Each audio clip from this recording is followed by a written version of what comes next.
Bonsoir à tous et bonsoir à toutes. Soyez les bienvenus sur le plateau de NCI Sport. J'espère que vous allez bien. C'est un véritable plaisir de vous retrouver. Alors, ce soir, focus sur le nouveau champion de Côte d'Ivoire, le Stade d'Abidjan.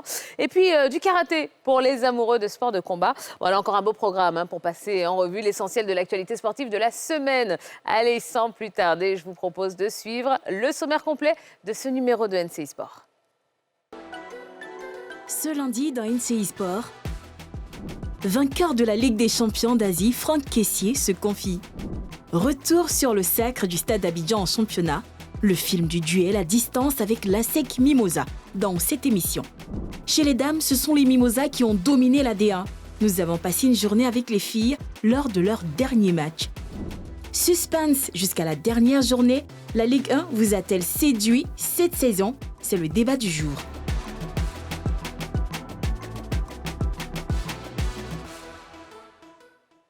Et pour en parler, ben oui, je suis toujours très bien entourée sur ce plateau. J'ai beaucoup de chance d'ailleurs, tous les lundis soirs. Allez, laissez-moi saluer nos deux consultants. Bonsoir Patrick Guité. Bonsoir Tia. Comment ça va? Ouais, je vais bien. Bon, très belle veste.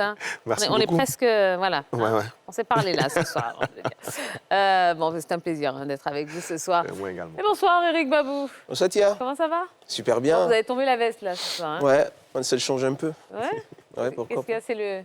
Il fait trop chaud. Il fait trop chaud. Il fait trop chaud, d'accord. On va prendre ça comme ça. Bon, et bien voilà. Allez, on est en place, on peut y aller et on commence tout de suite par le MAG.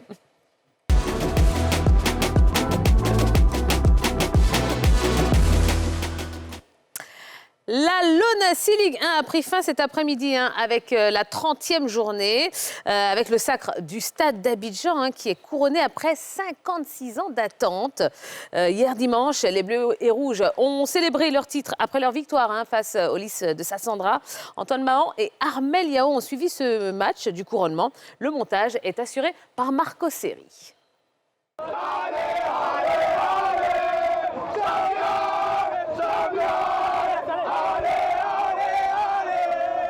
C'est fait. Passé une éternité d'attente, le Stade d'Abidjan redevient champion de Côte d'Ivoire après 1969.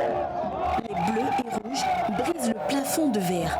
Sans forcer son talent, le Stade d'Abidjan s'offre le scalp de Lys Sassandra, 3-0 lors de la 30e et ultime journée de la Lonassi Ligue 1. Une victoire éclatante, synonyme de 6e couronne pour les Yéyés, enivrés de joie au coup de sifflet final.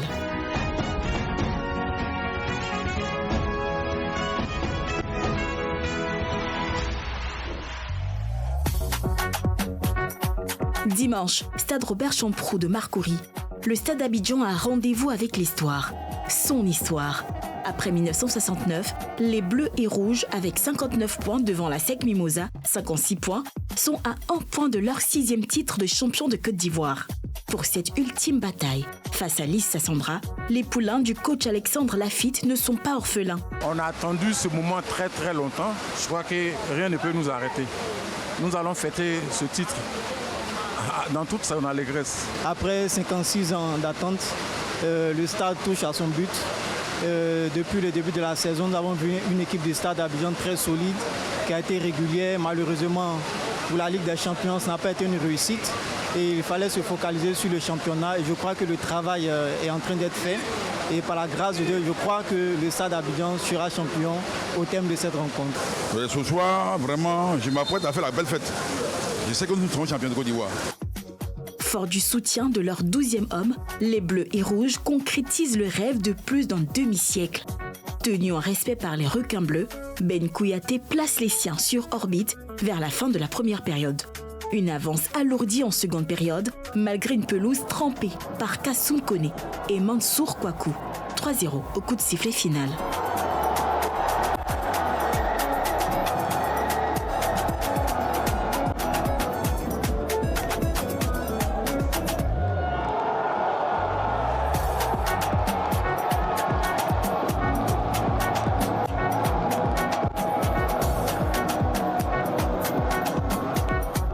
Au même moment à Yamoussoukro, la SEC Mimosa affronte la SOA. Les jaunes et noirs espèrent une défaite des Yéyés à Abidjan pour les coiffer au poteau. Ils remportent donc leur duel 2-1 face aux militaires, mais insuffisant pour contrarier les Bleus et Rouges. C'est fantastique, c'est beau. Imaginez 56 ans après, je suis arrivé, l'équipe était relégable, on l'a amené en Ligue des Champions, on est champion de Côte d'Ivoire. C'est magnifique, c'est super. C'est extraordinaire. On a eu une saison vraiment pas facile. Voilà, mais on est resté focus. On a cru vraiment en tout ce qu'on faisait. Voilà, et voilà, on a réalisé ce que personne ne croyait. Après 56 ans, on ramène le titre. C'est exceptionnel, c'est fabuleux. On rend grâce à Dieu, on bénit le nom du Seigneur. Champion de Côte d'Ivoire avec 3 équipes différentes. Et 6 fois champion de Côte d'Ivoire, c'est pas rien. C'est à célébrer, c'est à honorer. Voilà. On ne peut que rendre grâce et gloire à Dieu. Le président a mis les moyens en œuvre pour faire ce grand mercato. On devait faire tout sauf décevoir le président. Sinon, on a toujours pensé être champion avec le devant. C'est au stade que j'ai commencé à jouer le championnat ivoirien. Et là, je m'en vais, je reviens. Et nous sommes champions. Je suis très content pour ça. Après 56 ans qu'ils n'ont pas remporté de trophée, je suis très content. Outre les supporters, Roger Assalé et ses coéquipiers ont le soutien des anciens joueurs du stade d'Abidjan qui n'ont pas voulu se faire compter la grosse performance réalisée par leurs cadets. Nous les anciens du stade, vraiment, nous sommes vraiment fiers de nos enfants. Félicitations à eux. On s'est battus nous autres pendant plus de 6 ans pour que le stade d'Abidjan soit firmement. On a seulement remporté la Coupe nationale et puis on est allé en Coupe d'Afrique et on a échoué au pied de ce championnat-là. Et donc voir les jeunes gens, franchement, vaincre ce signe indien là, 56 ans après, il fallait être là pour le vivre aussi. Parce qu'on a peur de la suite des événements. Aujourd'hui, 56 ans après, j'ai été là. J'ai été vice-champion de Côte d'Ivoire avec le Stade d'Abidjan. Et ils l'ont fait, ils ont été champions après 56 ans. C'est le mérite, vraiment mérite, je l'ai dit, vraiment un grand bravo. Et puis le plus dur commence. Je crois que l'année prochaine, on montrera une équipe pour aller aussi loin qu'il le faut en Coupe d'Afrique. De retour dans les loges, après plusieurs mois de convalescence, l'architecte du sacre communie avec ses héros. Le boss Yéyé revient sur les clés de ce parcours historique de ses poulains. Je voulais dire merci au Tout-Puissant qui a permis que ce soit Sidibé Souleymane qui amène le stade à ce niveau 56 ans après. Toute l'année, moi, je n'ai pas vu au terrain. J'ai eu des collaborateurs sérieux, confiants et compétents. Pour Salif Bictogo, président de la Ligue professionnelle, le stade d'Abidjan est un champion logique. Le stade a été un beau champion et ce qui me réjouit le plus, on a eu un championnat relevé parce que jusqu'à la dernière journée, on ne savait pas qui était champion. C'est pour ça qu'aujourd'hui, vous constatez qu'on n'a pas pu mettre l'arche et donner les médailles aux champions parce qu'il y avait la SEC qui était au coude à coude avec le stade. Finalement, le rideau est tombé, c'est le stade qui est champion. Ça a été un beau champion. Elle a été constante tout le long de la saison. Ce n'est que justice. Champion de Côte d'Ivoire avec 62 points, le stade d'Abidjan rêve désormais d'un doublé championnat-coupe. Eh bien voilà, ils l'ont fait. Donc 56 ans après, le stade d'Abidjan redevient champion de Côte d'Ivoire. Alors, est-ce que le titre est mérité, selon vous, Patrick Guité?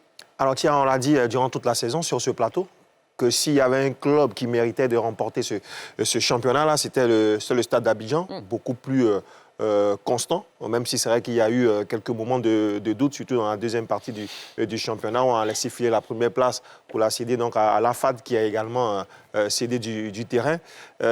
Mérité parce que, comme je l'ai dit, il y a la constance, il y a de l'expérience dans cette équipe, de la qualité à tous les niveaux, que ce soit en attaque, en défense, au milieu de terrain.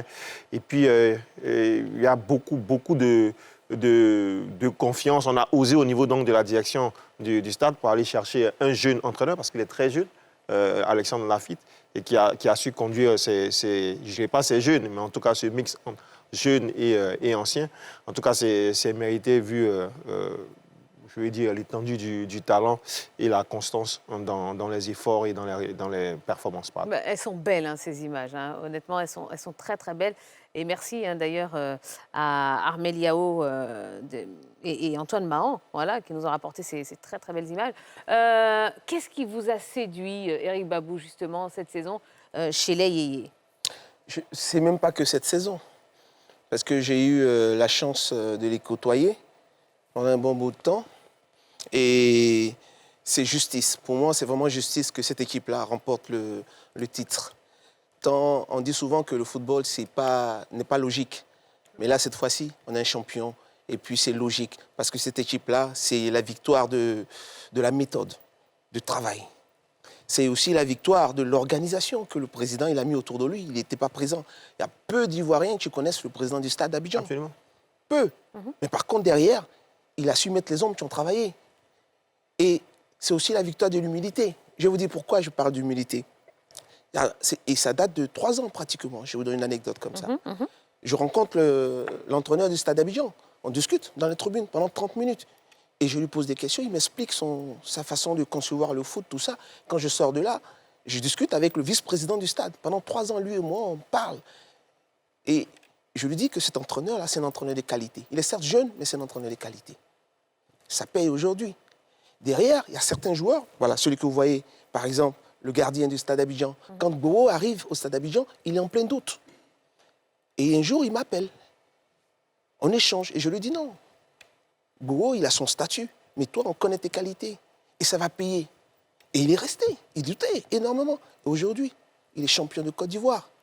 Il a un vice-président, Karim Le Parrain, qui n'hésite pas à lui. Chaque fois, il appelle, il prend des conseils, on échange sur beaucoup de choses, je vous assure.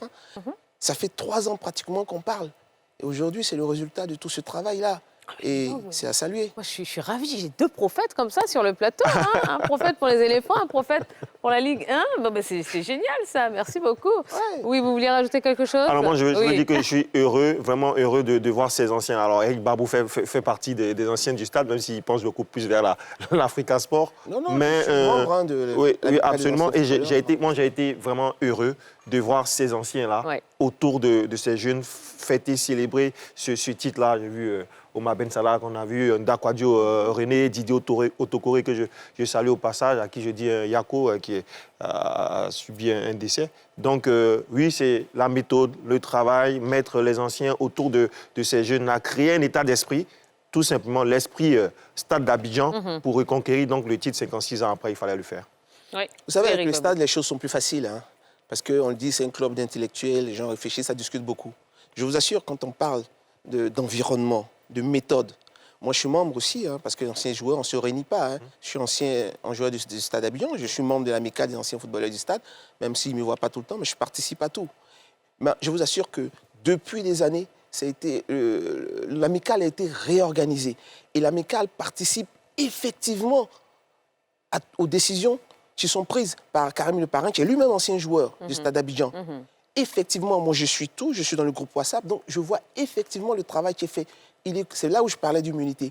Il écoute les anciens joueurs, ils sont chaque fois au terrain, c'est une organisation de qualité. Et c'est pour ça que je dis, le football, il y a aussi de la justice. Et c'est justice que le Stade aujourd'hui soit champion du Côte d'Ivoire. Et ben voilà, donc félicitations au Stade d'Abidjan. On rappelle, champion de Côte d'Ivoire après 56 ans. Voilà. Allez, on va poursuivre et on va vous donner justement les résultats de cette ultime journée de la LONASE Ligue 1. Alors, le Stade d'Abidjan s'est imposé 3-0 face au Lissa Sandra. La SEC Mimosa s'est imposé 2-1 face à la SOA. 2-0 pour Boaké face à Sol FC. Même score, 2-0 pour la FAD face à Iska. Et puis la S Denguélé s'est inclinée face au Stella Club d'Adjamé. Et puis cet après-midi, le FC San Pedro s'est imposé 3-1 face au FC Oza. Le CO Korogo a perdu 2-1 face à Zoma FC. Et puis là, tout à l'heure, le Racing Club d'Abidjan a battu le FC Mouna 2-1. Et regardons maintenant le classement. Le podium reste inchangé avec le Stade d'Abidjan leader avec 62 points devant le Dauphin. La SEC Mimosa 59 points. La FAD termine sur la 3e marche du podium avec 55 points. Et au bas du tableau, Lissa Sandra et la S Denguélé font leurs au revoir à la Ligue 1 avec respectivement 28 points et 25 points au compteur. Voilà, on vous laisse apprécier le bas du tableau. Allez, on va poursuivre, messieurs et chers téléspectateurs. Mercredi dernier, le championnat de football féminin a rendu son verdict. Et c'est la SEC Mimosa qui s'adjuge pour la première fois depuis sa montée dans l'élite le trophée. Alors, on va faire un petit retour sur le dernier match des Mimosas dans une journée avec Eliane Tapé, Armel Yao et Moon au montage. Salut à tous, nous sommes au stade Robert Champrot de Marcory pour assister à la 26e et ultime journée de la Division 1, le championnat national de football féminin entre l'ASEC Mimosa et le Stella Club. Montée en Ligue 1, l'ASEC Mimosa décroche le titre de championne. À l'issue de cette rencontre, les héroïnes seront couronnées et vous n'allez rien manquer de cette étape dans une journée.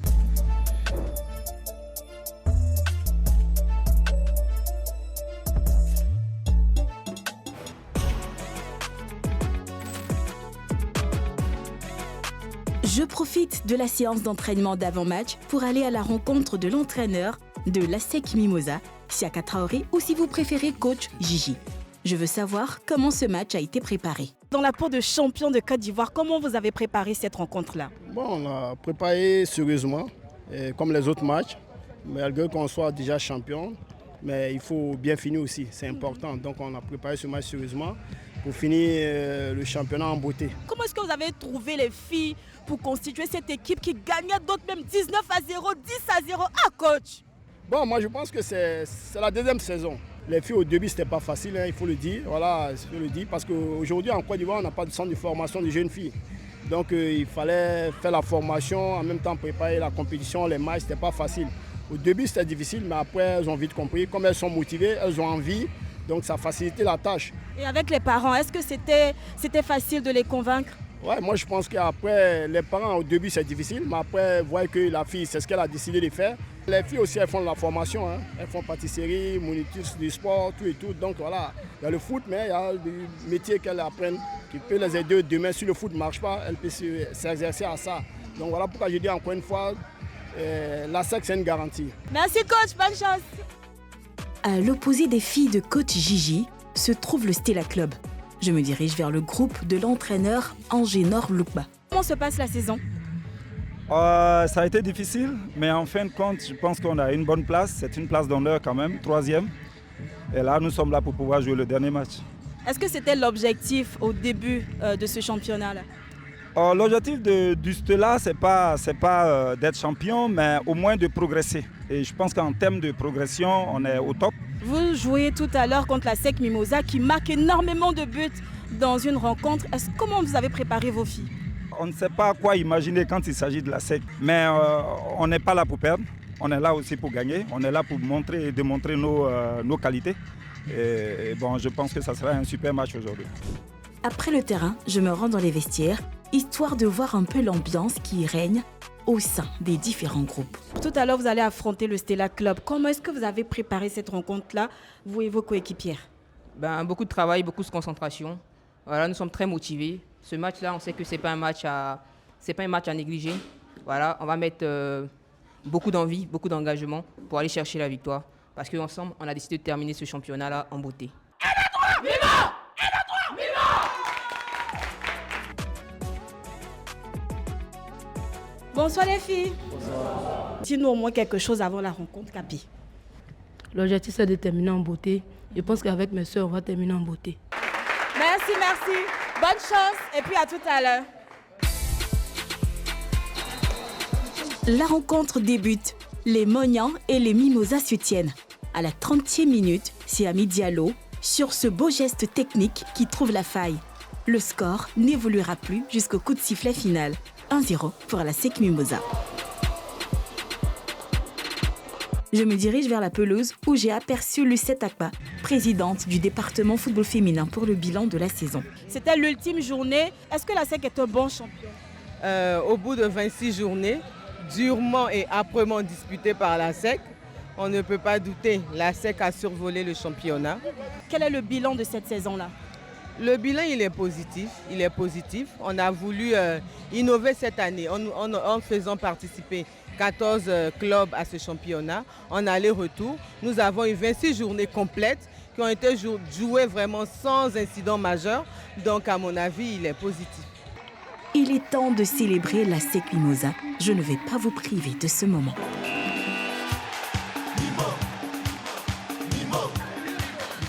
Qu'est-ce que vous pouvez dire au terme de cette saison?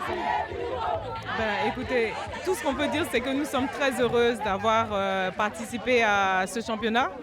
Comme vous savez, nous sommes une jeune équipe. Nous venons pour notre deuxième participation. Terminons championne avec la meilleure attaque, meilleure défense, les meilleures buteuses du championnat. On ne peut qu'être fiers de nous. Alors la SEC va participer à la Ligue des Champions la saison prochaine. Quels sont vos objectifs dans cette compétition? Permettez-moi de savourer ma victoire et puis on parlera de la Ligue des Champions la prochaine fois. Les héroïnes ont été célébrées aussi en dehors du terrain. Pour ce jour inoubliable, elles ont rejoint à Solbeni Maître Géonia, président du conseil d'administration du club jaune et noir. Celles qui sont en équipe nationale, travaillez bien. Et puis il y aura la reprise pour vraiment avoir à l'idée de se retrouver avec les meilleures équipes africaines. La SEC Mimosa termine sa saison sur le toit du football féminin. Un autre challenge attend les championnes, la Ligue des champions dames de la CAF qui se jouera du 8 au 23 novembre 2025.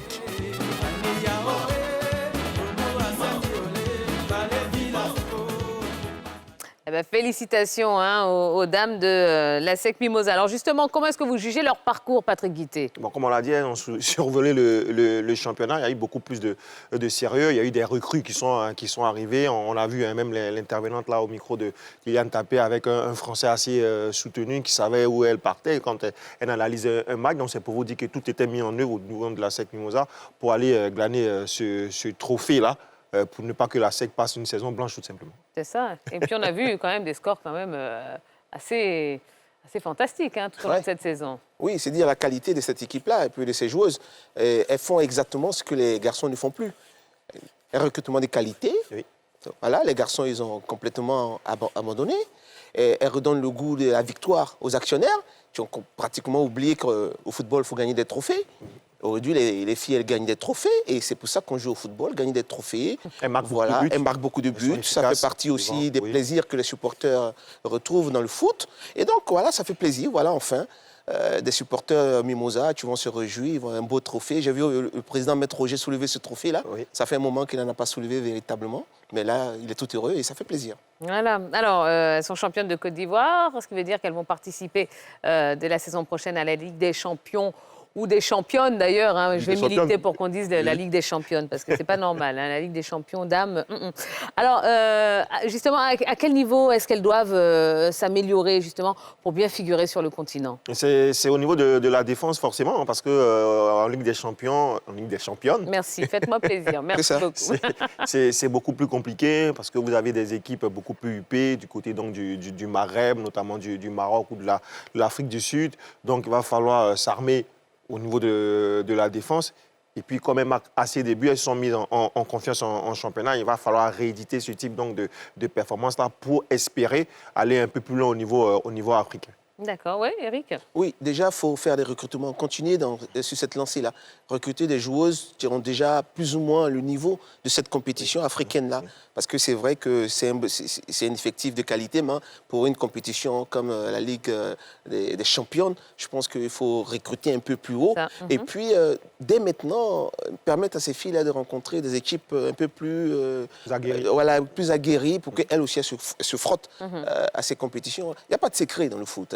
Bon recrutement et puis les matchs qu'il faut, je pense que ces filles-là pourront faire honneur au pays. D'accord. Alors, on vous a préparé quand même quelques chiffres en ce qui concerne le football féminin. Et justement, cette saison, alors, le top 5 des équipes, donc les premières, donc, ce sont les filles de la SEC Mimosa. Elles sont premières avec 75 points, suivies de l'Atlético FC avec 69 points. Troisième, c'est le Stella Club avec 54 points. Le FC Inter, 52 points. Et puis, Sekala Sport avec 46 points. Alors, le bilan de la saison, ce sont 186 matchs qui ont été joués sur 26 journées. 743 buts marqués. Et puis, en ce qui concerne les meilleures buteuses, donc on voit une vraie suprématie de la SEC Mimosa. La meilleure buteuse, donc Ouedraogo Abibou, qui a marqué 30 buts. Deuxième, c'est Nguessan Nadège, toujours de la SEC Mimosa, 36 buts. Troisième, Diallo Ami, 34 buts. Mimo aussi. Oui, exactement. La 4e, donc elle vient du Stella Club d'Adjamé, hein, Coutouan-Lucie, 23 buts. Et puis la 5e, donc Youa Diane de la SEC Mimosa avec 20 buts. Et puis la meilleure gardienne, eh bien, c'est Nina Dabilgou qui a fait 22 clean sheets. Voilà, de la SEC Mimosa, évidemment. Alors, un petit mot déjà sur ces chiffres, messieurs. Non, les chiffres disent ce qu'on a dit depuis, hein, c'est l'hégémonie Mimo sur ce championnat-là. À tous les niveaux, c'est Mimo, voilà.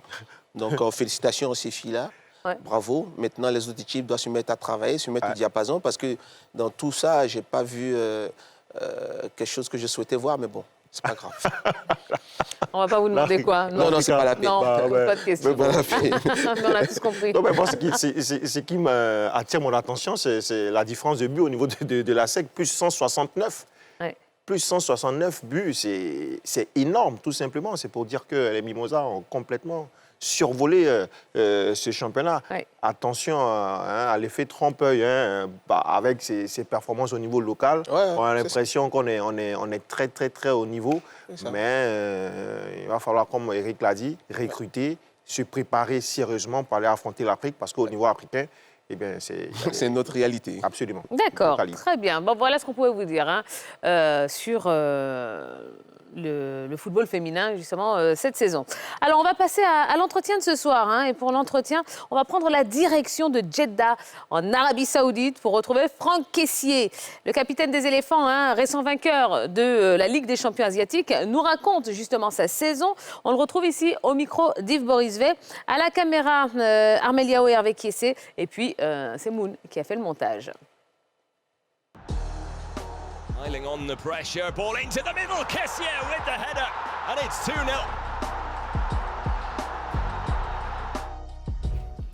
Le 3 mai dernier, Franck Yannick Kessier remportait la Ligue des champions asiatiques avec le club du Al Ahly en étant buteur en finale. Ce succès permet au club saoudien de décrocher pour la première fois de son histoire ce titre. Comment le capitaine des éléphants a vécu ce sacre? Eh bien, le champion d'Afrique 2023 nous explique tout dans cet entretien en visioconférence.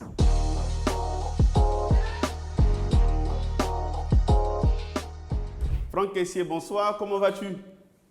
Bonsoir, ça va bien, merci. Franck, félicitations pour la victoire historique en Ligue des champions asiatiques. Que représente ce succès pour vous?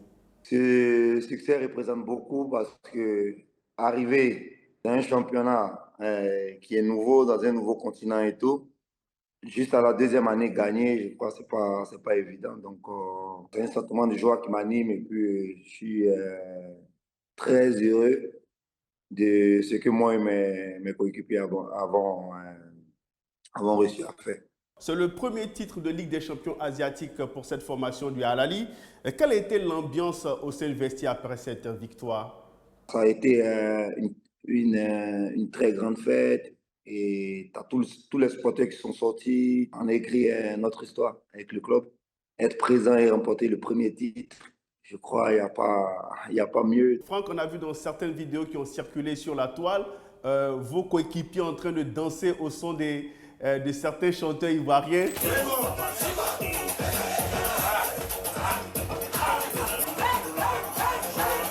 Apparemment, vous les avez colonisés là-bas avec la musique ivoirienne. On connaît la force de l'Ivoirien, c'est aussi ça, c'est mettre la joie partout où on passe. Et c'est ce que j'ai essayé de faire en mettant, bien sûr, en faisant la promotion du pays, en mettant la musique de chez nous. Et puis bon, après, on a tous dansé parce qu'eux aussi, de loin, ils ont suivi la CAN. Donc, ils connaissaient aussi les pas parce qu'à chaque match de la CAN qu'on gagnait, je crois, on fêtait sur ce son. Donc, ils étaient déjà colonisés déjà de loin. Et puis bon, avec mon aide, ça a été plus facile. Comme à la CAN, tu es buteur lors de cette finale, en plus de la tête.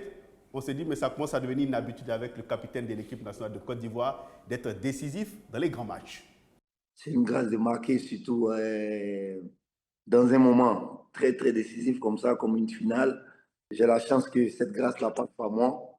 Donc, je dis encore merci à Dieu. Et puis bon, c'est pas une spécialité, c'est pas un truc préparé ou quoi que ce soit. C'est à force de croire avec la débauche d'énergie aussi qu'on met sur le terrain, je crois, après, on est récompensé. Qu'est-ce qui fait la force de cette équipe de Al Ahly? On est un groupe très solidaire, on est un groupe de bosseurs.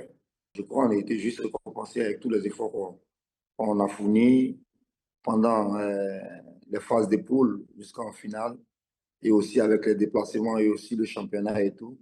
Donc, on est allé chercher loin, on a bossé pour cette compétition-là. Et puis, bon. Et quels sont vos prochains objectifs pour vous et pour le club, surtout que le championnat n'est pas encore terminé? Ouais, le championnat n'est pas encore fini. Il nous reste 3 journées. Il faut s'accrocher, il faut finir entre les 3 premiers, voire 5 premiers. Il faut déjà être positif, surtout qu'on est récompensé par un trophée. Puis bon, pour les challenges personnels, c'est encore gagner et gagner parce qu'on ne se fatigue jamais de gagner. À chaque mercato, Franck, c'est la même question. Est-ce que vous allez retourner en Europe un jour? Les portes ne sont pas fermées. Les portes ne sont pas fermées, mais aussi j'ai un contrat, je suis encore sous contrat. J'ai encore 1 an de contrat, donc la saison prochaine, je vais aller au bout de mon contrat ici. Et puis bon, après, on verra les choses, comment elles se passeront. Dans 7 mois, ce sera la CAN au Maroc. Comment vous préparez personnellement cette échéance importante? On se prépare comme la CAN précédente. On travaille en club, on reste focus, mais avec un œil aussi du côté du Maroc pour arriver au moment opportun dans les bonnes conditions. Donc, on va aller aussi au Maroc aussi étant prêt et essayer de conserver le titre. Votre message que vous avez envie d'adresser aux supporters ivoiriens et aussi aux supporters du Al Ahly? Que ce soit les supporters d'Al Ahly comme les supporters ivoiriens, je leur dis merci parce qu'ils n'arrêtent pas. Je parle au plan personnel. Ils n'arrêtent pas de me soutenir, ils n'arrêtent pas de me booster parce que je crois que c'est eux. Comme je l'ai toujours dit, c'est eux, le 12e homme qui te permet de te surpasser, qui te permet d'aller puiser le plus loin possible. Je leur dis encore un grand merci et de continuer à nous soutenir. Franck Kessié, merci beaucoup d'avoir répondu à notre question. Et puis, on va vous souhaiter bonne fin de saison. Merci, merci, ça fait plaisir. Ça va. Ciao, ciao. Merci, Président. Merci. Ah ben voilà, en tout cas, très sympa, hein, Franck Kessié. Merci à lui de nous avoir accordé cet entretien depuis Jeddah, en Arabie Saoudite. Alors, messieurs, qu'est-ce que vous retenez justement de cette interview de Franck-Yannick Kessié?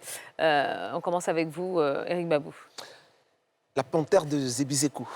J'aime bien quand on dit la panthère de Zebizekou. Ça dit tout sur ce garçon. Quand on l'écoute, on sent le garçon épanoui. Il est, on va dire, arrivé au top de sa carrière. Il est heureux. Il est capitaine, il est épanoui, il gagne des trophées. En plus, il est blindé financièrement. Qu'est-ce qu'on peut rêver de plus? Il a tout gagné là. Et puis en équipe nationale, il est le capitaine, il gagne la CAN. C'est un garçon qui est épanoui. Je suis vraiment heureux de le voir jouer. Le seul hic, moi, quand je le vois jouer en équipe nationale, j'ai l'impression que c'est lui qui décide quand il a envie de jouer. C'est-à-dire, il y a 2 caissiers. Il y a le caissier d'avant la CAN, où on le met sur le banc. Et puis après, il y a le caissier qui nous fait gagner la Coupe d'Afrique. Voilà, et c'est pareil. Quand il arrive, il faut qu'on le titille pour qu'il sorte les tripes. Mais quand il sort les crocs de la panthère, il n'y a rien à faire. C'est le grand caissier. Donc voilà, c'est juste ça, ce bémol-là. Mais sinon, après ça, c'est un joueur pétri de talent, il est heureux. Je pense qu'il gagnerait à terminer son année de contrat là-bas.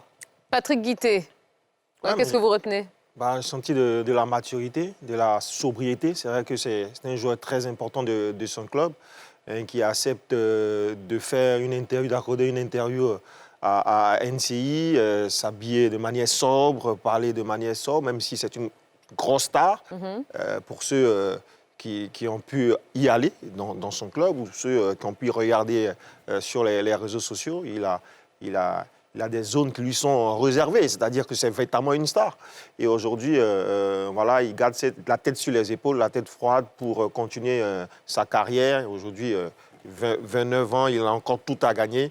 On espère le voir dans un championnat beaucoup plus huppé parce que je pense qu'il a les qualités de pouvoir porter les couleurs des plus grands clubs du monde, tout simplement. Alors justement, c'est vrai qu'après ce titre de Ligue des champions d'Asie, il étoffe un petit peu plus son palmarès. Est-ce que vous le voyez, par exemple, pourquoi pas revenir en Europe, comme l'a fait Seko Fofana, par exemple? Alors, Franck a été annoncé un peu partout, à Chelsea, au PSG, à revenir au Milan, à l'Inter. Donc, si on l'évoque un peu partout et dans les grands clubs en Europe, c'est qu'il a de la qualité, c'est qu'il a des propositions.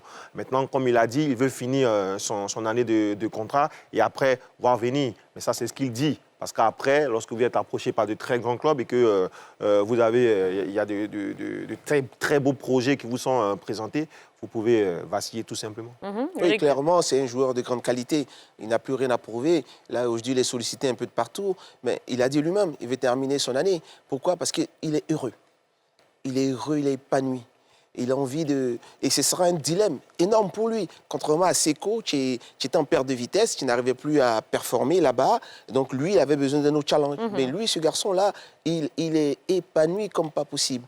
Donc ce sera un gros challenge pour lui s'il décide de partir. Voilà. Maintenant, c'est lui qui décide. Il verra bien. En tout cas, il a toutes les options et c'est à lui de voir. D'accord. Et ben voilà. Allez, fin de cette première partie de NCI Sport. On va juste marquer une toute petite pause et dans quelques instants, on parlera karaté. Il y aura le thermopro et puis le débat. Évidemment, on va parler de la Ligue 1 Lonassi. Est-ce qu'elle vous a séduite cette saison? Eh bien, restez avec nous. Ce sera dans quelques instants. À tout de suite. Allez, deuxième partie de ce numéro de NCI Sport. Merci de nous suivre, merci d'être aussi nombreux et merci de partager ces belles émotions autour du sport en général. Et ce soir, parce qu'on est en direct. Ce soir, je suis avec Patrick Guité et Eric Babouf. Allez, on va poursuivre avec notre beau programme. Le week-end les Ivoiriens, le week-end des Ivoiriens, c'est une vraie carte météo vivante où les athlètes ivoiriens ont fait gronder le tonnerre sur les scènes internationales. Eh bien, le point de leur performance, c'est dans le Thermopro d'Alex Payne et de Marco Seri. Regarde. Dans Thermopro. Débutons notre bulletin météo sportif par le MMA. À peine les nuages installés, Samo a dégainé la foudre.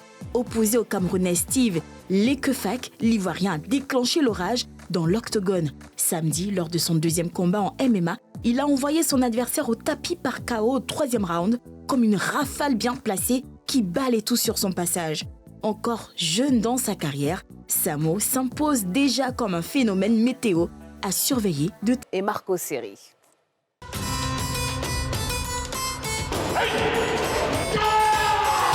Au Palais des Sports de Treichville, les kiaïs résonnent et les ceintures s'alignent pour une compétition pas comme les autres, la Coupe de karaté de l'ambassadeur du Japon.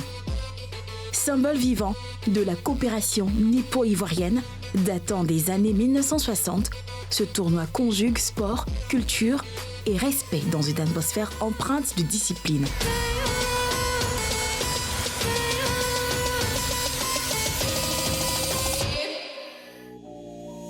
Ce dimanche, plus d'une centaine d'athlètes, hommes et femmes, issus des catégories cadets, juniors et seniors, se sont affrontés en kata et en comité. Les éliminatoires ont livré leur verdict et les meilleurs se sont hissés jusqu'en finale pour offrir un spectacle de haut niveau. Dans les gradins, le public est conquis, porté par l'énergie des jeunes combattants et la beauté du geste martial.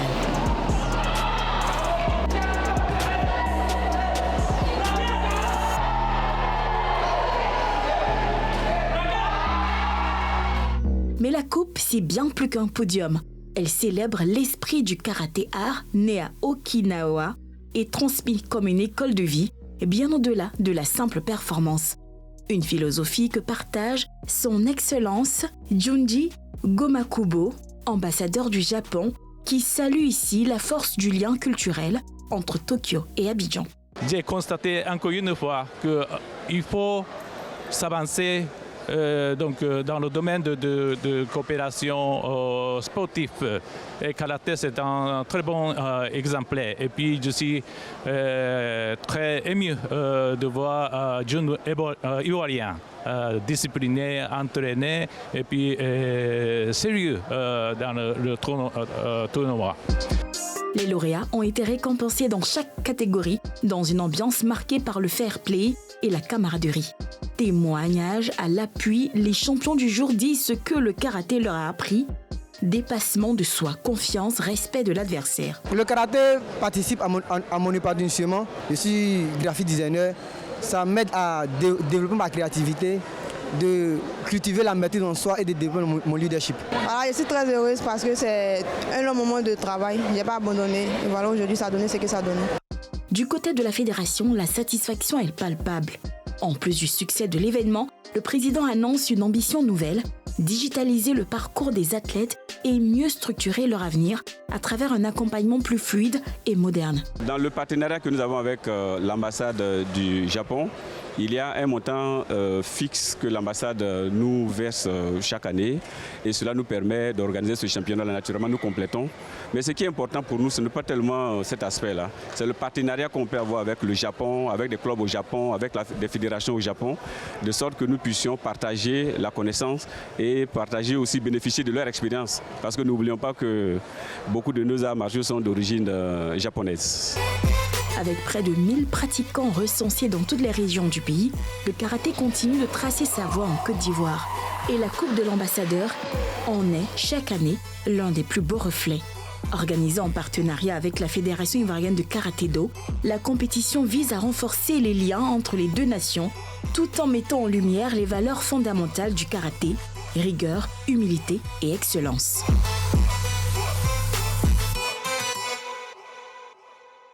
Voilà, et on termine cette deuxième partie d'émission avec le reste de l'actualité sportive de la semaine.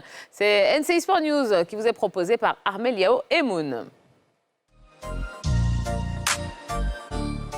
Tour d'horizon de l'actualité sportive ivoirienne.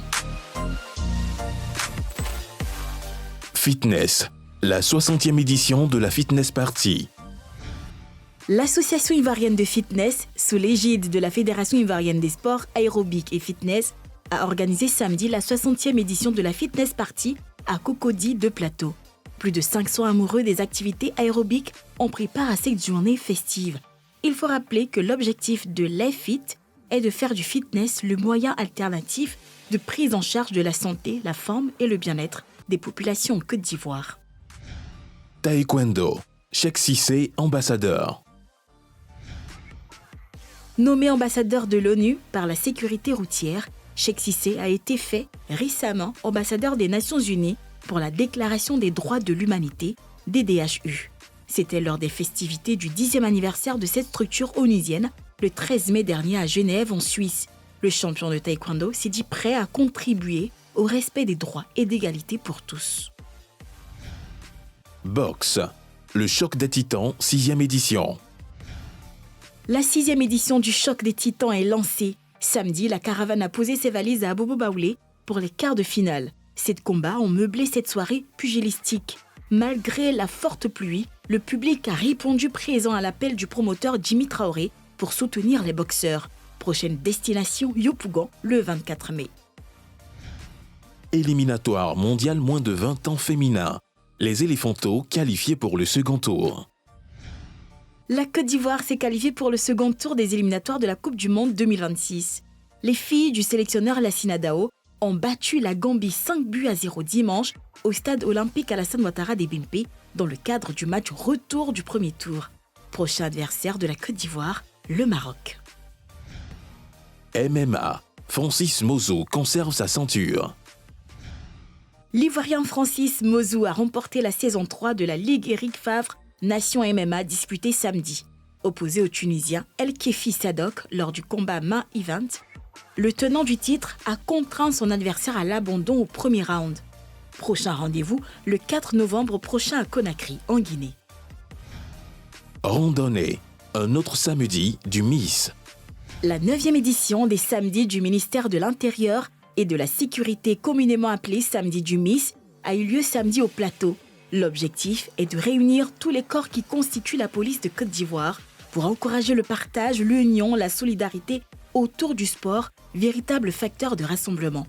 Le ministre de l'Intérieur et de la Sécurité, Vagondo Diomandé, ainsi que les représentants des structures de la police de Côte d'Ivoire ont pris part à cette matinée sportive. Eh bien voilà, allez, on va marquer une nouvelle pause, les amis, et juste après la pub, ce sera l'heure du débat. Alors ne bougez pas. Allez, on est de retour sur le plateau de NCI Sport pour la troisième et dernière partie de cette émission. Après 8 mois de compétition, la Ligue 1, l'ONACI vient de connaître son épilogue avec le sacre du stade d'Abidjan. Il a fallu attendre jusqu'à la dernière journée pour connaître le champion de Côte d'Ivoire. Avec ce suspense jusqu'au bout, la Ligue 1 vous a-t-elle séduite? Eh bien, c'est le débat de ce soir.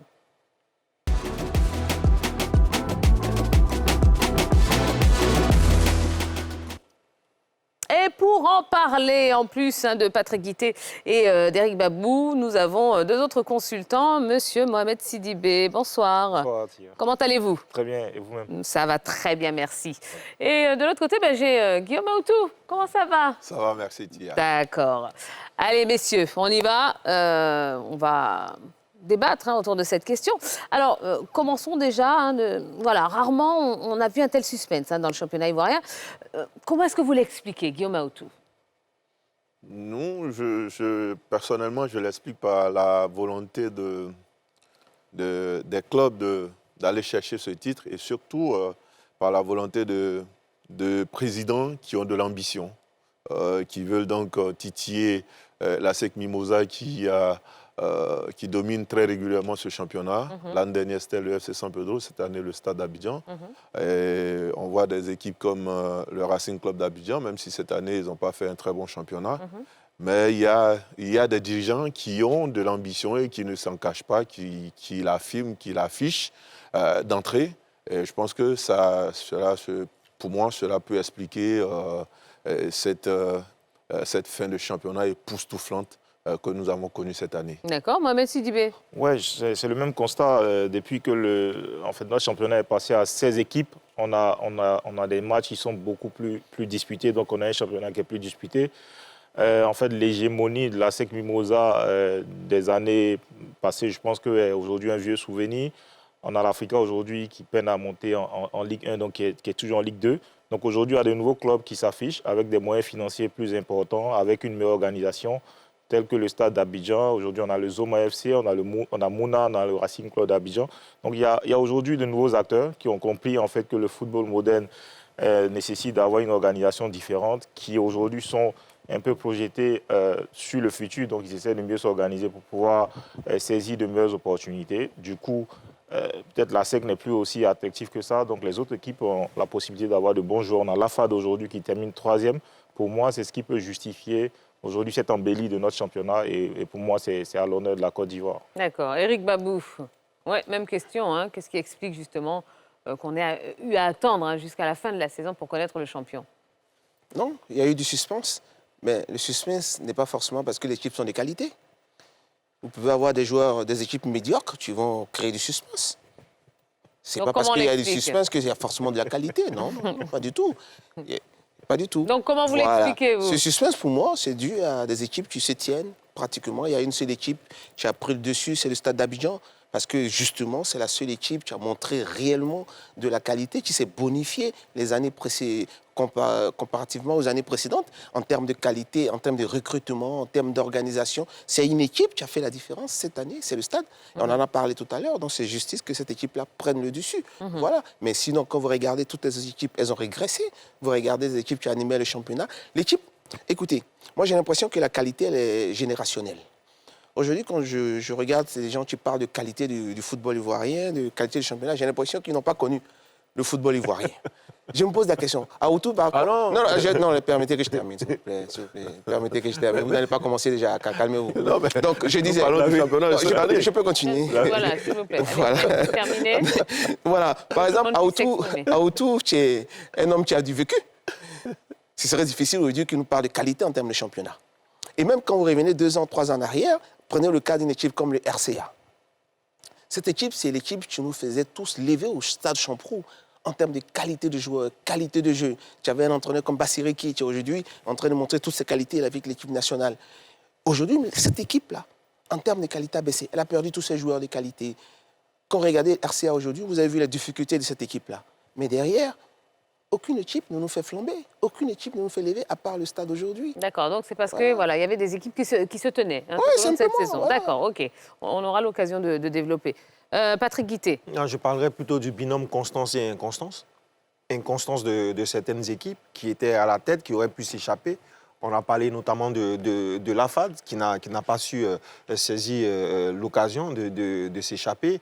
On a eu également un tout petit peu le Stella Club d'Adjamé qui avait des ambitions de champion mais qui finalement n'a pas pu être à la hauteur donc, de ses ambitions. Et oui, l'équipe qui a été beaucoup plus constante durant les 2 saisons, c'est-à-dire que le Stade d'Abidjan, c'est quand même vice-champion la saison dernière, qui a participé à la Ligue des champions. C'est vrai que ça a été compliqué, mais avec des joueurs d'expérience qu'on a vu tout à l'heure avec Amoro, Mansou Kouakou, Salé Roger, Baba Drissa, etc., Baudelaire et Sis, et bien cette équipe-là a su s'appuyer sur cette expérience-là de joueurs qui ont un vécu en Ligue 1 pour aller chercher ce titre-là. Donc, le suspense est pour moi dû au fait que certaines équipes qui étaient attendues au très haut niveau, finalement, n'ont pas pu tenir la cadence durant la saison et ont cédé du terrain à une équipe qui était beaucoup plus expérimentée et qui avait beaucoup plus qui performait beaucoup plus et qui s'est appuyé forcément sur sa campagne, même manquée de la Ligue des Champions. D'accord. Bon,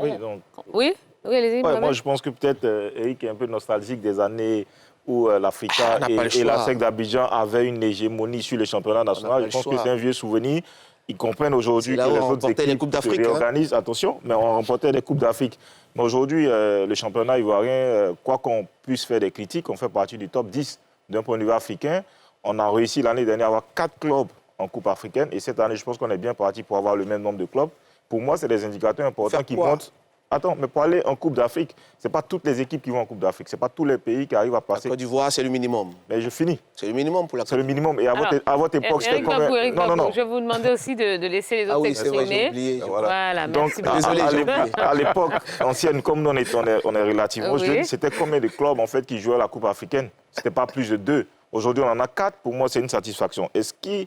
Et pour moi, c'est un élément de satisfaction, c'est qu'aujourd'hui, avec le cas du Racing Club d'Abidjan qui a eu tendance à aligner beaucoup de jeunes joueurs et qui a été champion avec des jeunes joueurs, on a vu qu'il y a un effet de contagion qui s'est installé, qui a fait qu'aujourd'hui, cette année en Ligue 1, on a pas mal de clubs qui ont des jeunes joueurs dans leurs effectifs. Et je pense que la Ligue 1 se rajeunit, donc ça fait que les matchs sont beaucoup plus disputés, ça fait qu'il y a beaucoup plus de qualité dans les matchs que nous on voit. Peut-être qu'Eric ne voit pas les mêmes matchs que nous. Non, pas du Mais pour preuve, aujourd'hui, en Ligue 1, attention, dans l'équipe nationale de U17, on a une dizaine de joueurs de moins de 17 ans qui évoluent dans notre championnat national de Ligue 1. Pour moi, c'est un bon indicateur, ce qui nous permet aujourd'hui de terminer carrément 3e à la compétition. Avant, on ne l'avait pas. On avait des joueurs très âgés. Donc, des indicateurs comme ça nous permettent de dire aujourd'hui que la Ligue 1 séduit. Parce que c'est rajeuni. Non, mais en fait, il faut prendre l'exemple de U17. Il faut aussi prendre l'exemple de l'équipe du Cham. C'est là la réalité. C'est plus proche de la réalité. Non, je veux dire, le Chad n'est pas proche de la réalité. Pour moi, c'est un fait. Soyons raisonnables à ce niveau. Je prends Eric Omo. Il dit que pour lui, la qualité, elle est générationnelle. Et Sidibé l'a dit, il est nostalgique de son passé. Et ce passé-là, je pense que le Stade d'Abidjan, qui attend 56 ans pour remporter le titre de champion, Eric, il a joué au Stade, il n'a pas remporté le titre de champion de Côte d'Ivoire. Et ça dit qu'à l'époque, l'équipe du Stade ou l'équipe dans laquelle il jouait au Stade n'était pas assez bonne. Non, je dis... Justement, c'était plus difficile. Non, mais voilà, vous me donnez raison. C'est difficile par rapport à quoi? Quand tu as Eric Babou, tu as Dago Chal, tu as Konaka Servet, tu as... Justement, c'est plus difficile en face. Si vous n'arrivez pas... En face, il y avait du haut, il y avait du lourd. Bon, ça veut dire que tu es en train de me dire que vous n'étiez pas lourd. Mais votre exemple n'est pas bon. Non, ce que je suis en train de te dire... Votre exemple n'est pas bon. Non, quand on parle de qualité, on parle de la qualité du championnat. Est-ce que le championnat était à un bon niveau? Est-ce que le championnat était de qualité? Je dis, moi... En tant que personne qui suit ce championnat, je ne dirais pas au quotidien, mais c'est tout comme, moi j'ai vu de très bonnes choses dans ce championnat. Moi j'ai vu de très bonnes choses dans ce championnat. Aujourd'hui, on met en avant l'organisation du Stade d'Abidjan. Mais le Stade d'Abidjan, comme on le dit, le président Sidibé Souleymane, quand il arrive à la tête du Stade d'Abidjan, le Stade est en Ligue 2. Et il donne le ton. Il dit que lui, il vient pour ramener le Stade au haut niveau. Il est ambitieux. La dernière fois, on allait le rencontrer, il a dit, quand je suis arrivé, j'ai dit que je vais étalonner l'ASEC. je vais mettre le stade à un certain niveau. Et c'est ce qu'il a fait. Il s'est donné les moyens. Mais ce n'est pas parce que les autres n'ont pas joué que le stade est devenu champion. Vous avez vu la différence? Le stade a remporté 19 victoires, la SEC 17. La dernière fois que le championnat dernier, c'était 17 victoires pour le FC San Pedro contre 14 pour le stade Abidjan qui était deuxième. Il y avait 3 victoires de plus pour le FC San Pedro. Aujourd'hui, c'est 2 victoires de plus seulement. D'accord. Donc je dis qu'il faut pas qu'on soit dans les comparaisons qui ne nous permettent pas d'avancer. Donc pour nous, quand nous parlons de qualité, nous parlons de ce que nous avons vu, nous parlons de ce que les équipes, c'est vrai, il va me dire que c'est parce que les équipes ne font pas de... Mais Guillaume, il y a forcément une comparaison à faire. D'accord, pardon? Il y a forcément une comparaison à faire quand on parle de championnat. S'il vous plaît, messieurs. Éric Babou a été indexé, s'il vous plaît. On parle de la qualité du championnat de cette année. Allez-y, Éric Babou. D'accord, merci, M. Essayez de faire court pour que tout le monde puisse s'exprimer, s'il vous plaît. Oui, je veux dire que, M. Aoutou, vous mettez de l'eau dans mon moulin. Je suis désolé. Voilà, l'exemple que vous avez pris tout à l'heure, vous parliez d'une période où les joueurs étaient de grande qualité et malgré ça, n'arrivaient pas au bout. C'était nous notre cas. Quand vous avez une équipe composée de Ben Salah, de Toko et Théi Joël, et puis vous n'arrivez pas à remporter le championnat du Côte d'Ivoire, ça veut dire qu'en face, non, permettez-moi, s'il vous plaît. Vous avez parlé de génération. S'il vous plaît, laissez-moi terminer. Là, vous m'interrompez, je ne pourrais pas aller jusqu'au bout. Je ne pourrais pas aller jusqu'au bout. Non, je dis, vous me mettez de l'eau dans mon moulin. Je suis en train de vous donner un exemple pour dire que c'est là où on parle de difficulté. Aujourd'hui, le stade est champion de Côte d'Ivoire, 5 ans, 6 ans après, parce qu'en face, et je vais vous donner une des raisons. Attendez, si vous me coupez comme ça, on ne va pas finir. Parce que c'est... Je finis, s'il vous plaît. Permettez que je termine. Finir ses propos. Voilà, allez-y. On n'avait rien en face, c'est tout. Tout à l'heure, on l'a dit, peut-être qu'on n'était pas encore arrivé, on l'a dit, que le stade d'Abidjan a travaillé. Depuis 3 ans, on a vu de la constance, de la qualité dans son recrutement et tout ça. Et justement, elle prend le dessus parce que... Et là, c'est un argument de taille. Derrière, je vais vous dire pourquoi aussi, aujourd'hui, le championnat n'est pas de grande qualité. Parce que la SEC a baissé. Parce que la SEC a baissé. Oui, mais parce que... Non, attendez. Non, parce que le stade a dépassé la SEC, donc la SEC a régressé. Je comprends pas. S'il vous plaît, laissez-moi, mais je suis en train de... Laissez-moi terminer. Je vais terminer dessus. Rapidement, Laissez-moi terminer. et on va rebondir sur ce que vous avez dit. Je vais terminer dessus. Allez-y, rapidement. La SEC a baissé en termes de qualité. Et ça, c'est un fait, c'est une évidence, il n'y a pas de discussion dessus. Et ça justifie aussi la montée en puissance des équipes comme le Stade d'Abidjan. Moi, je vous assure. Et regardez la fin du championnat. Allez, rapidement. Terminez vos propos, s'il vous plaît. Regardez la SEC, malgré ses performances aujourd'hui, là, pouvait être champion de Côte d'Ivoire. À 2 journées de champion. La SEC pouvait être champion de Côte d'Ivoire. C'est vous dire que... D'accord.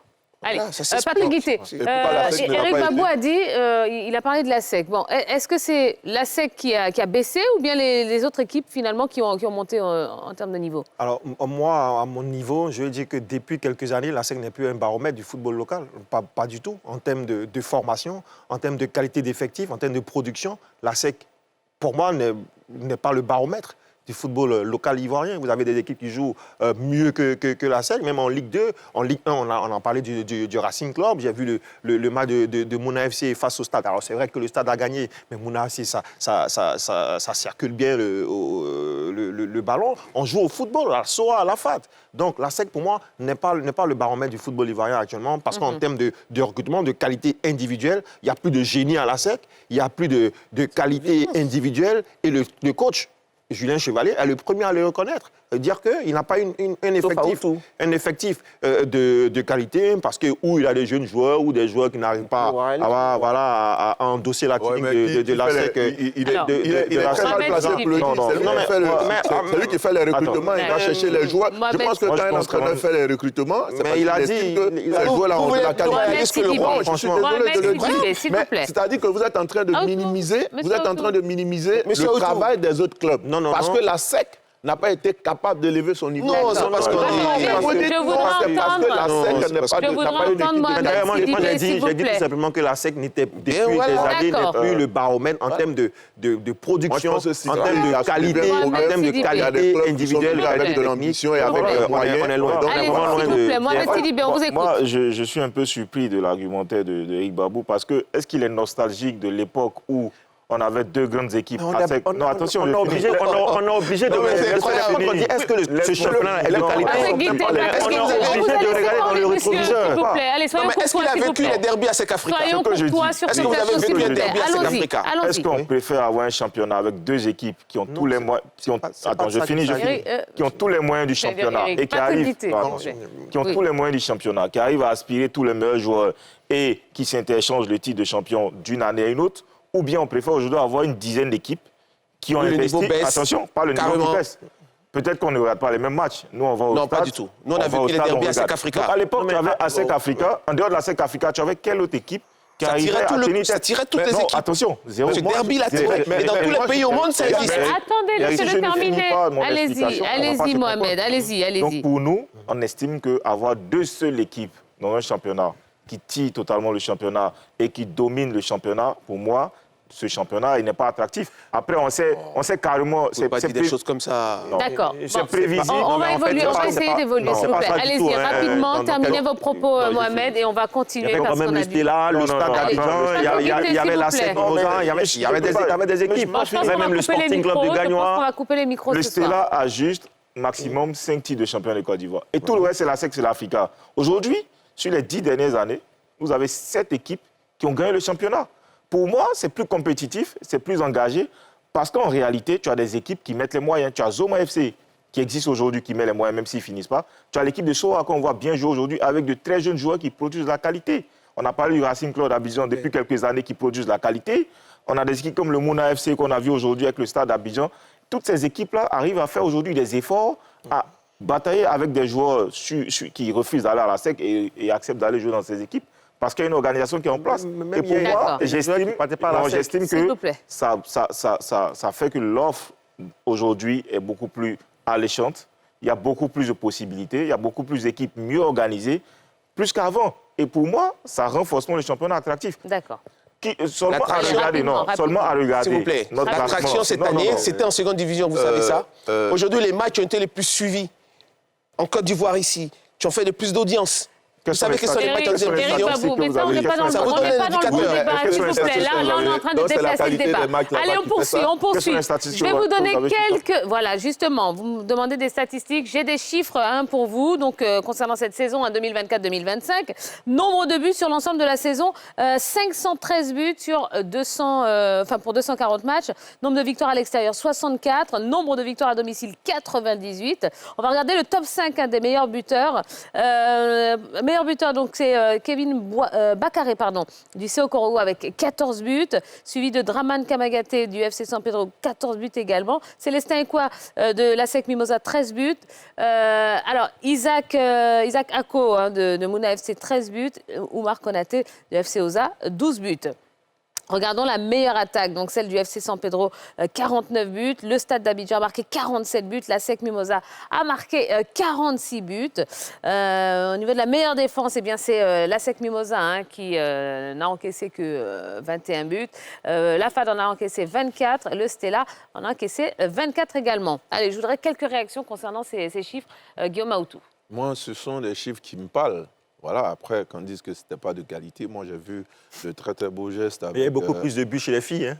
Chez les femmes. Laissez-le parler. Laissez-le parler, Patrick. S'il y avait plus de buts, ça veut dire que... Allez, bon, chacun voilà, il y a la qualité, la place, chacun aura son tour de parole. Allez-y, les attaquantes avaient donc la parole. Bon, moi, je dis, je suis pour moi, ce sont des chiffres qui me parlent. Voilà, que ceux qui sont donc nostalgiques des années 80 où les joueurs passaient toute leur carrière dans les clubs de la SEC et de l'Africa, où ils ne partaient pas à l'étranger, où l'équipe nationale était composée uniquement de joueurs du championnat. Et ça aussi, c'est un élément, c'est un facteur à prendre en compte. Aujourd'hui, du fait que les clubs ne payent pas véritablement, les joueurs sont appelés à s'expatrier. Il y a combien de joueurs qui passent 3 saisons dans un club? Donc je dis, non, quand je vois ça, je dis, effectivement, voilà, il y a un effort qui est fait. Et ça, pour moi, ça démontre de la qualité de notre championnat. Et qu'on le veuille ou non, moi, voilà, je dis, ce sont des chiffres qui me parlent. Patrick Guité. Alors, moi, quand je vois un classement de buteurs, et que le meilleur buteur de mon championnat, après 30 journées, à 14 buts, ça veut dire 0,4 buts par match, c'est même pas la moyenne. Quand je regarde le classement depuis 14 années ou 15 années, le seul qui a pu marquer plus de 20 buts, c'est Togui Mel. C'était en 2017-2018. Goïbi Syriac aussi. Hein. Comme tu parles de... Non. Je dis que sur les 14 dernières années, je parle des 14 dernières saisons, 14 dernières saisons, le seul qui a pu passer la barre de 20 buts, c'est Togui Mel, 23 buts.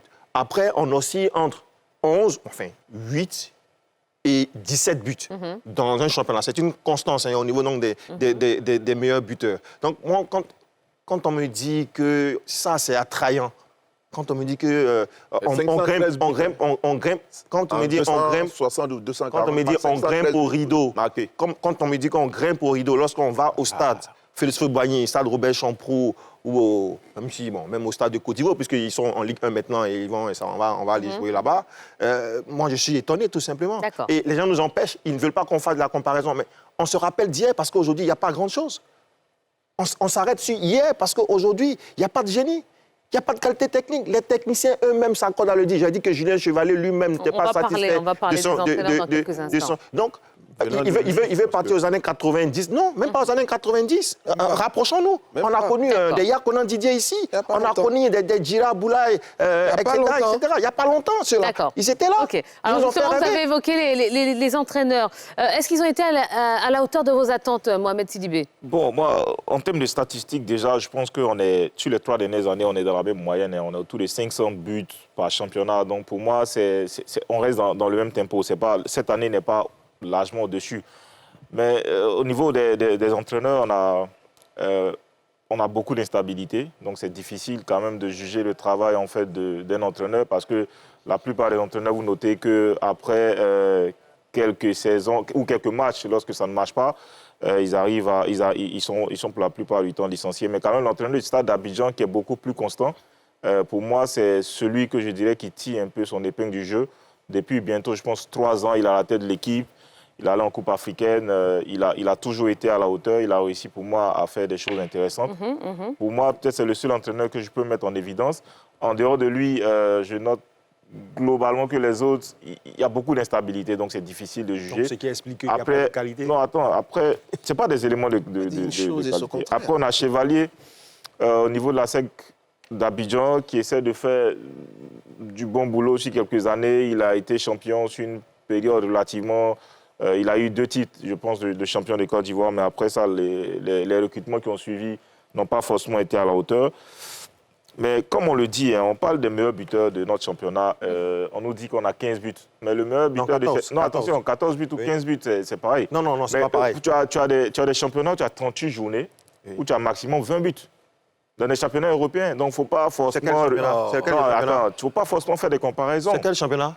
Non, je finis. Il ne faut pas forcément faire des comparaisons de façon systématique et mécanique. Ce n'est pas le même contexte dans lequel on joue, ce n'est pas la même qualité des pelouses, ce n'est pas les mêmes qualités des joueurs. Si nos joueurs quittent ici pour aller jouer en Europe, c'est bien parce que le stade Félix Houphouët-Boigny n'avait même pas cette pelouse-là. Le stade Félix Houphouët-Boigny n'avait même pas cette qualité-là. Et on avait de la qualité. Il y avait de la qualité. En partant ça, on soulève...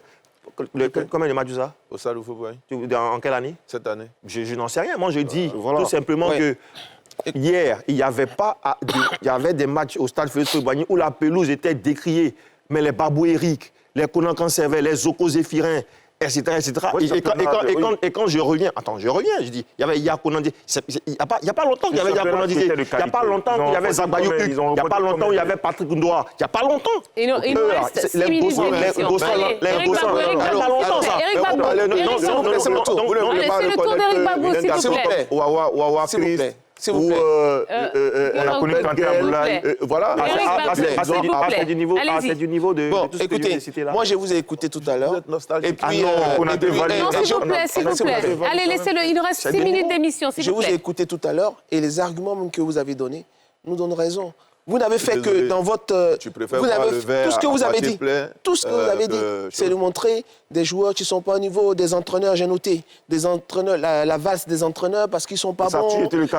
Écoutez, la valse des entraîneurs parce qu'ils ne sont pas bons, il y a eu seulement un seul entraîneur qui a été constant et c'est ce seul entraîneur-là, justement, qui a terminé champion. Et le second, ça a été l'entraîneur de la SEC, tu as terminé 2e du championnat. Donc, c'est pour dire que déjà... Non, permettez que je termine. Permettez. Firmin est là depuis l'année dernière, Thomas aussi, il est là. Non, mais parce que... Oui, parce que... Allez-y alors, moi je vais me taire, je vous laisse parler. Allez-y. Voilà, ils disent des choses qui ne sont pas vraies. Parce que Firmin aussi, il est là. Firmin est là.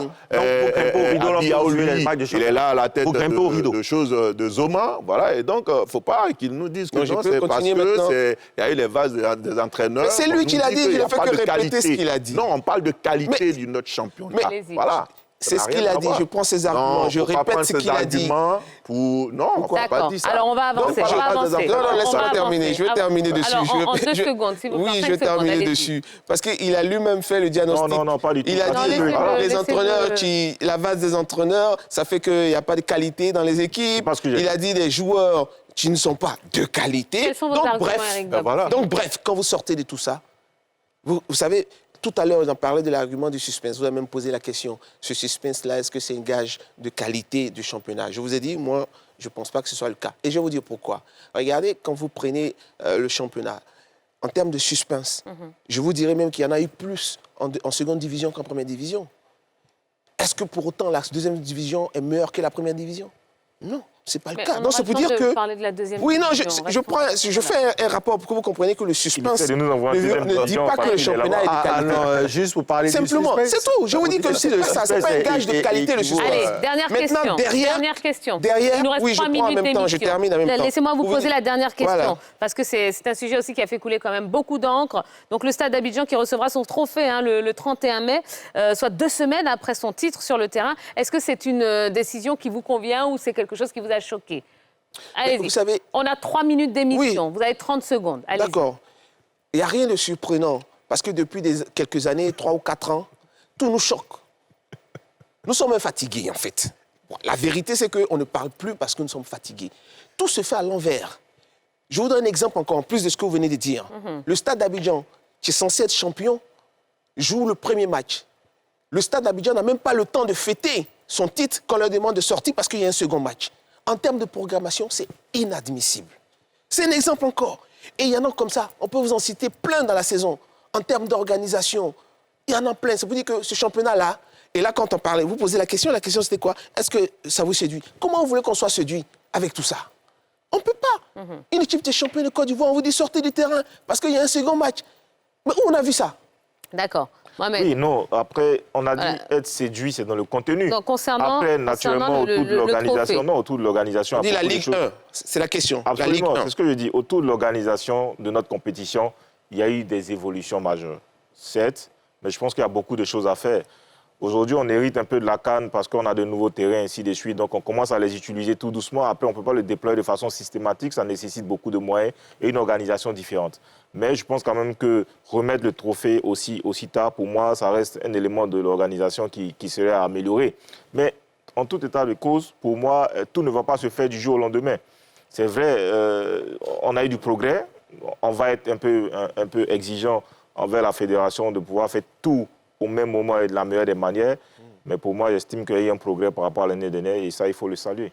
Alors moi, j'estime que quand on a critiqué, quand on a été, si on peut le dire comme ça, dans l'opposition, quand on a critiqué ceux qui étaient là avant, quand on arrive, il faut faire des choses bien. Il faut faire les choses dans les normes. On n'a pas demandé quelque chose d'extraordinaire. Hein. On a demandé juste de respecter ce qui est normal, ce qui est vu un peu partout.